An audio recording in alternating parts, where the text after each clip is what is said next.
Ya. Assalamualaikum warahmatullahi wabarakatuh. Kita lanjutkan lagi pembahasan soal-soal TO kita. Di bagian kedua kita akan membahas soal nomor 11 sampai dengan soal nomor 20. Oke, mari kita mulai dengan membaca basmalah. Insya Allah manfaat dan kamu dapat memahaminya dengan mudah. Kita mulai dari nomor 11. Diketahui data beberapa indikator dan trayek pH. Indikator menggunakan metil jingga, bromtimol biru, dan fenolftalin dengan trayek pH-nya masing-masing. Oke, pasangan asam basa atau basa asam dan indikator yang digunakan berturut-turut. Nah, sekarang kita lihat di sini. Kita perhatikan dulu grafiknya ya. Grafiknya itu dimulai dari pH-nya basa menuju ke titik ekuivalen di bawah ini, di bawah titik ekuivalennya. Berarti ini yang bereaksi adalah basa kuat atau basa dulu ya, kita lihat. Basa dulu. Yang pasti di atas 7 berarti basa. Kalau basa kuat lebih tinggi lagi pH-nya gitu kan ya. Nah, ini berarti yang bereaksi adalah basa dengan asam. Asamnya asam apa? Asam kuat atau asam lemah? Lihat di sini pH-nya sudah di 4. Berarti kita bisa kategorikan asamnya adalah asam lemah. Karena titik pencapaian turunannya sudah di pH asam lemah. Nah, di titik ekuivalennya 5,8. 5,8 berarti kita akan tahu titik ekuivalennya ini bersifat asam. Berarti kita bisa simpulkan kalau ini adalah titrasi yang menghasilkan hasil akhirnya asam. Berarti asamnya asam lemah ya. Kalau asam lemah berarti basanya kita cari yang basa kuat karena di sini dianya dari 11. Oke. Nah, berarti dengan fenolftalin warnanya apa di pH 5,8? Gak ada nih Miss yang bisa range pH-nya kita lihat dari 4 sampai 11. pH dari 4 sampai 11 itu range pH-nya mana? Basa kuat. Yang paling identifikasi untuk basa itu adalah fenolftalin. Oke, berarti jawabannya kita di soal nomor 11 ini apa nih?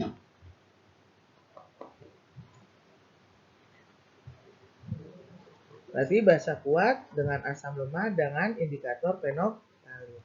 Karena apa? Karena fenolftalin nanti identifikasinya untuk basa sangat baik ya. Atau fenolftalin itu dikenal juga dengan indikator basa.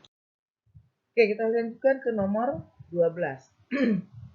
Pasangan peristiwa yang menunjukkan reaksi endoterm. Endoterm berarti menyerap panas. Yang mana yang menyerap panas? Es mencair itu menyerap panas. Fotosintesis juga menyerap panas.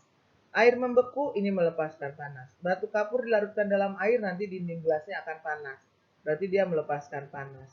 Hujan yang terbentuk dari uap air, ya ini karena ada penguapan juga ya. Berarti uap air atau air laut itu akan menguap karena dianya melepaskan panas. Berarti 1, 4, dan 5 adalah reaksi ekso. Berarti yang benar untuk endo 2 dan 3. 2 dan 3. Jika pada suhu tetap ditambahkan amoniak, berarti pereaksannya kita tambah konsentrasi. Berarti kesetimbangan bergesernya ke arah produk, ke arah kanan. Berarti bergeser ke arah kanan, tetapi nilai K-nya bagaimana? Nilai K-nya akan tetap karena konsentrasinya tidak akan mempengaruhi konstanta kesetimbangannya. Kita lanjutkan ke nomor 14. Peristiwa di atas yang menggunakan sifat koloid koagulasi. Koagulasi menggumpal. Petani menyadap karetnya dengan menambahkan asam semut. Ya, ini untuk menggumpalkan. Lanjutkan lagi. Pemberian warna pada tekstil. Pemberian warna pada tekstil itu bukan menggumpal tapi menyerap. Berarti dia sifatnya adalah adsorpsi. Di sini ad ya, menyerap. Adsorpsi. Penderita sakit perut karena diare disarankan minum obat norit. Disarankan minum obat norit sebagai obatnya. Ya, ini juga akan koagulasi. Oke. Makanya akhirnya tidak jadi diare lagi ya.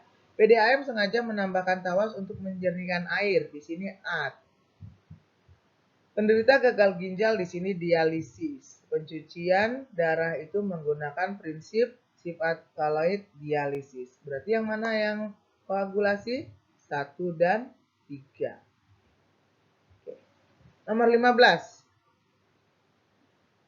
Bilangan oksidasi Cr pada Cr2O7 2-. O-nya minus 2 kali 7 minus 14 harus sama dengan minus 12. Berarti Cr-nya plus 12. Kita bagi 2 berarti menjadi plus 6. Cr yang pertama plus 6. Oke, option A, B, C sudah salah. Di K2CrO4, K logam golongan 1. Berarti biloxnya plus 1 kali 2 plus 2. O-nya minus 2 kali 4 minus 8. Supaya sama dengan 0, berarti Cr-nya juga plus 6. Jadi jawabannya kita adalah yang E. Kita lanjutkan ke soal berikutnya. Dari kedua persamaan reaksi, manakah reaksi yang menghasilkan kalor lebih banyak? Wah, ini kemana ini ya reaksinya? Kita lihat dari soal. Reaksinya tidak keikutan. Ini dia reaksi. Ya, reaksinya tidak tercopy. Reaksinya C3H8 tambah 5O2 menghasilkan 3CO2 tambah 4H2O dengan delta H minus 2218 kJ. Reaksi yang kedua yaitu C3H8 ditambah O2 menghasilkan 2CO2 ditambah CO ditambah 4H2O dengan delta H-nya minus 19.934. Oke. Dari kedua persamaan reaksi di atas, manakah reaksi yang menghasilkan kalor lebih banyak? Dan mengapa reaksi tersebut menghasilkan kalor lebih banyak? Kita lihat ya kalornya 2200, 1900. Berarti reaksi 1 yang menghasilkan lebih banyak. Reaksi 2 kita habiskan. Tinggal ada option C, D, dan E. Oke? Berarti jawabannya, kenapa reaksi 1 menghasilkan lebih banyak kalor? Menghasilkan energi karena dia pembakarannya sempurna. Jadi tidak ada yang terbuang, tidak ada menghasilkan sisa. Sehingga pemanasannya sempurna juga. Berarti reaksi 1 karena terjadi pembakaran sempurna sehingga energi yang dihasilkan lebih banyak. Nah, nomor 17 kita lihat. Pada proses gas NO, pembuatan gas NO2 sebagai reaksi berikut. 2NO tambah O2 menghasilkan 2NO2. Suhunya 600, Kp-nya 18. Suhunya 1000, Kp-nya 2. Berarti suhunya naik, konstanta tekanannya, Kp-nya tuh turun. Seperti itu ya. Oke. Nah, suhunya naik. Kalau suhunya naik, berarti reaksi kita adalah reaksi eksoterm. Sehingga kenaikan suhu menyebabkan konsentrasi NO2 berkurang. Yang mana itu?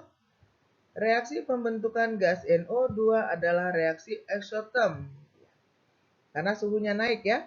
T2 lebih besar daripada T1, ini reaksinya eksoterm. Oke. Kita lanjutkan ke soal berikutnya, ke soal nomor 18. Nah, ini lihat aja arahnya. Mg atau lihat dari sifat reduktornya. Mg sama Sn.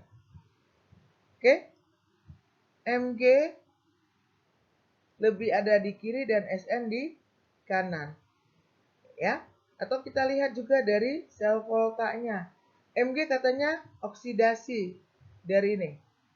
Mg-nya oksidasi, berarti oksidasi ada di anoda. Nah, reduksi ada di katoda. Anoda kutubnya negatif, katodanya kutub positif. Elektron mengalir dari yang lebih negatif ke yang lebih positif. Artinya apa? Dari anoda ke katoda. Mengalirnya dari anoda ke katoda. Berarti Mg ada di kutub negatif. Ada dua ya jawabannya, A dan E. Kita minta pilihannya A kemarin. Oke, nomor 19. Gas mulia yang digunakan pengganti udara untuk pernapasan penyelam adalah helium. Oke. Nomor 20 sekarang. Nomor 20-nya kita lihat. Oke. Perhatikan tabel berikut. Si katanya reaksinya reduksi. Oke. Apakah benar reaksinya reduksi? Ini benar. Tapi dianya gunanya bukan untuk semikonduktor ya. Pasif kuarsa bukan untuk konduktor. Natrium redox masih benar. Bahan pembuatan kue bukan ya. Ini kegunaannya sebagai reduktor atau bahan pelicin. Cl Sisilia. Sisilia salah. Cl itu dengan prinsip pembuatannya proses Deacon. Fungsinya benar. Mg down benar untuk obat lambung antasida. Fosfor Wohler benar untuk pupuk benar. Berarti yang benar adalah 4 dan 5. Oke, untuk bagian 2 ini insya Allah bisa kamu pahami. Kita lanjutkan di berikutnya nanti di bagian 3 untuk soal nomor 21 sampai soal 30. Oke, Miss Lina akhiri video pembahasan TO kedua dengan ucapan hamdalah. Insya Allah kamu paham. Assalamualaikum warahmatullahi wabarakatuh.